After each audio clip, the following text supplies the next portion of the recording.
Right, so we on to the last reaction of the day. Make sure to like, comment, and subscribe. Follow the dog on Instagram, ChrisShotter_. He helped me get my girl back. That is from Young Don the Source God, the animator. He's fired up. He's fired. I had to react to him again. Okay. All right, so I move on. So like let's say she like texts me. I don't hit her up for a while, and then she texts me. What do I do then? David then tells me that if that happens, Sound like some good advice from your friend, dog. What's this? Look like I paid advertisement. No, thank you. No, thank you. Skip, man. Skip, man. Skip, man. Skip, man. give me my money. So this is the third video documenting the romantic but rocky relationship between me and my high school sweetheart. I highly recommend you watch the two previous videos so that you can get the whole story, but if you need a refresher... If all you want to watch them two videos, they let me know. Because there's the third partner, but you know, they might not have the full context as to really what's going on, but these are good videos still. When we last left off, I explained how I allowed my irrational jealousy and insecurities to destroy my relationship with the first girl I ever fell in love with. Oh, okay, but okay. I suppose, thankfully, an unlikely mentor entered my life. And with his advice, I got my girl back. Okay. One last time. So who was this guy? Well, his name was David. Unlike anybody I had ever met before. David transferred to my high school during senior year. He was this big, light-skinned Hispanic dude, like 6 feet tall, built like a tank. And when dude came through, it was hard for you not to notice. For one, gold chain on the neck, though.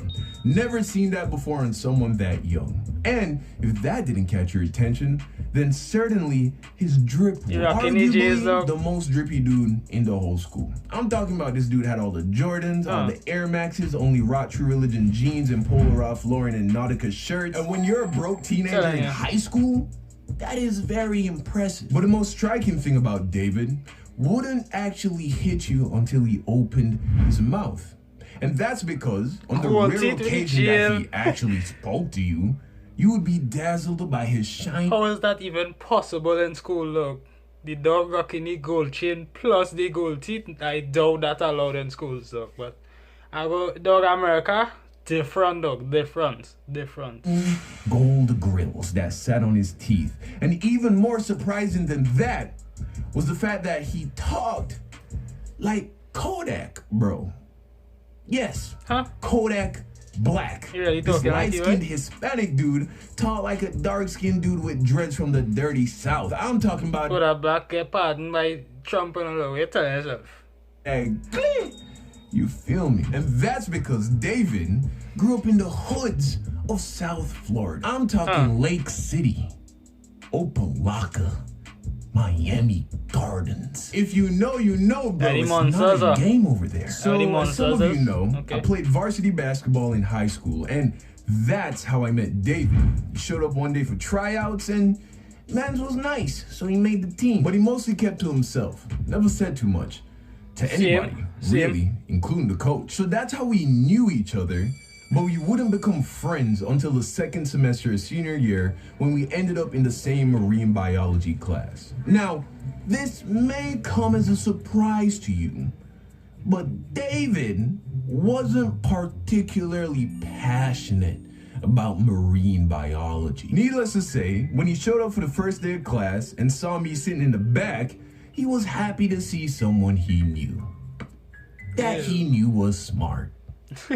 So copy off of. That's truly how our friendship started. Every class we had together, I would happily let him copy off my homework or cheat off my tests, partly because we were teammates, so I wanted him to have good grades, but also because I was one of those kids who was good at school, but also didn't care about school. Like, I was a dude that people knew they could come and ask to copy my homework, and I would just hand it over. I was solid like that. And that really brought me a lot of points with David.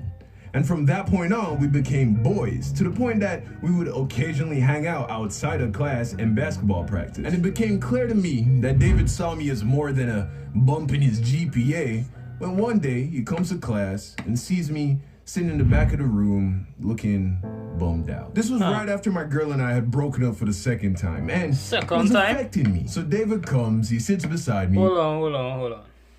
So you break up with this girl twice. Not me.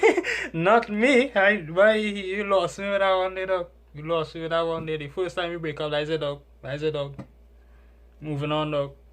I had things to do, dog.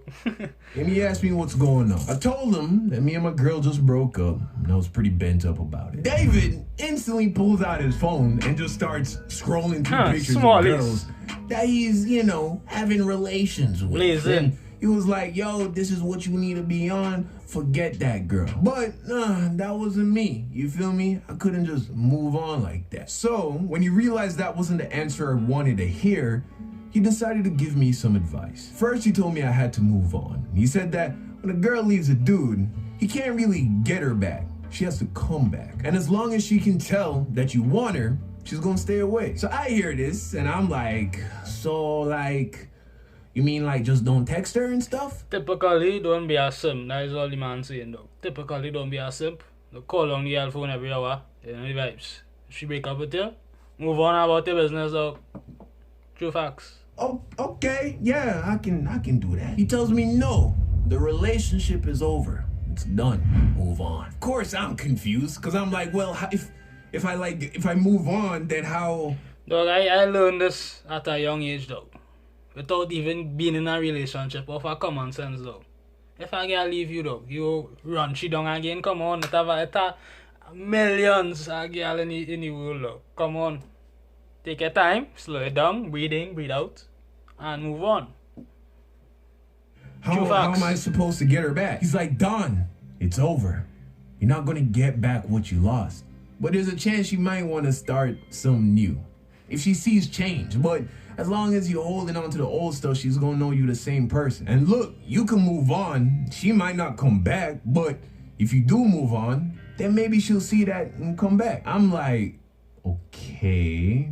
All right, so I move on. So like, let's say she like texts me. I don't hit her up for a while, and then she texts me. What do I do then? David then tells me that if that happens, I basically gotta curve her. He was saying that if she sees that I look like I'm moving on, she's gonna kind of like test it. You feel me? To see if it's like real or not. And if I jump at it the first time she shows.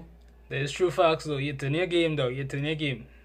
Taking the information, dog, take it in. It's education, man. Education. Me some attention after breaking up with me, then she's gonna know I didn't really move on. She basically has to be asking to come back. Anything short of that is a test. So of course, I'm looking at this dude like he's crazy. First, he tells me that I basically gotta forget about her, and then in the off chance that she actually does hit me up, he's a hold up.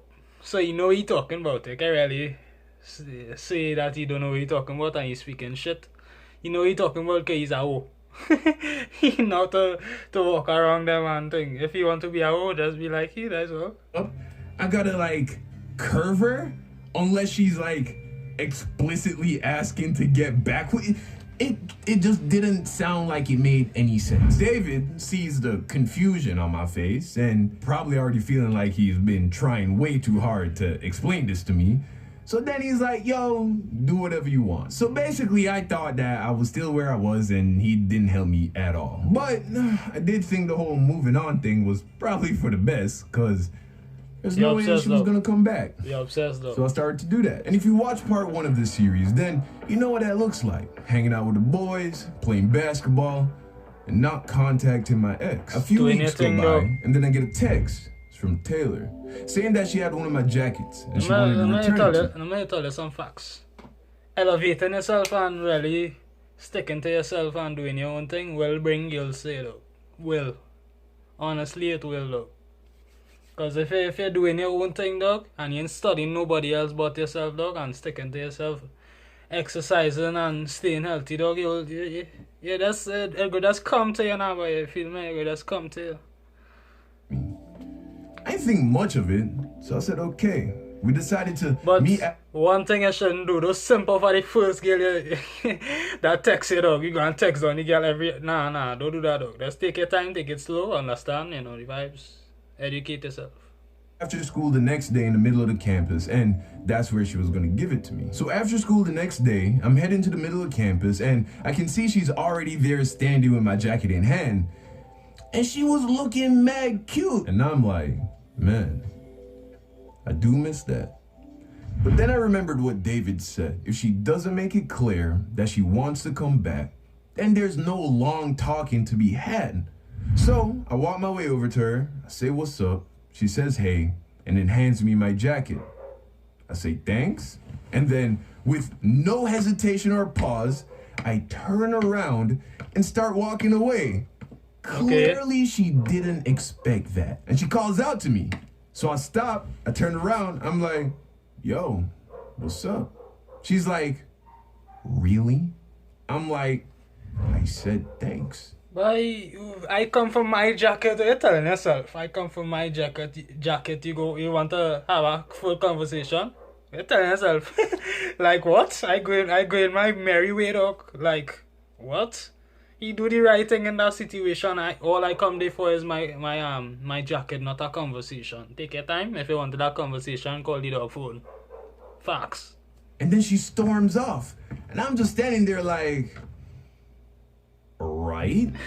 And then Facts, dog. Because at this point, I had really already moved on to a great degree. As far as I was concerned, the relationship was over. Yes, and it was. I wasn't expecting her to want to get back with me. Well, later that evening, I'm chilling at home. This was back when I was still living with the aunt that kicked me out, by the way. I'm chilling in the kitchen, eating like a banana or something, when my phone lights up. It was a text from Taylor. I open it, and she was like, hey, I want to talk. So I'm like, I finished my banana, and then I was like, yeah, I'm free right now. You can call me. I send it, and not long after that, my phone starts to ring. So I pick it up, and she's like, hey. I'm like, hey. Then she says, I miss you. I'm like, yeah, well, I miss you too. She says, well, you didn't act like it today. We don't talk for weeks, and that's how you treat me. I'm like, Taylor, what do you want from me? You broke up with me. What was I supposed to do? And then it's quiet. But I didn't hear it. I didn't hear her ask to come back. So I was like, well, thanks for the jacket. So you don't want to get back together? I'm like, I'm like, what do you mean? She's like, I want to get back together. I'm like, oh, yeah. Simple. I mean, yeah, you know, like I said, I miss you. And just like that, you know, this is not a very strange conversation to be had between two lovebirds in high school. So, you know, we got back together, and just like that, you know, got my girl back. Shout out to David. But ultimately, we would break up again. Obviously. Because I never fixed the root problem of why we broke up in the first place. High school Also, it was the end of senior year. I was about to move to California. She was going to stay in Florida.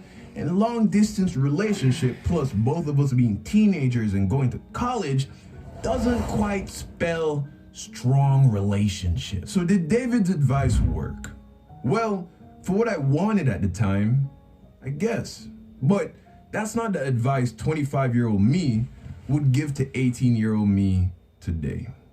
Instead, I would tell him, hey, I know you're hurt. And I know that you think having a girlfriend is important and validates you as a desirable and worthful young man. But that is an illusion.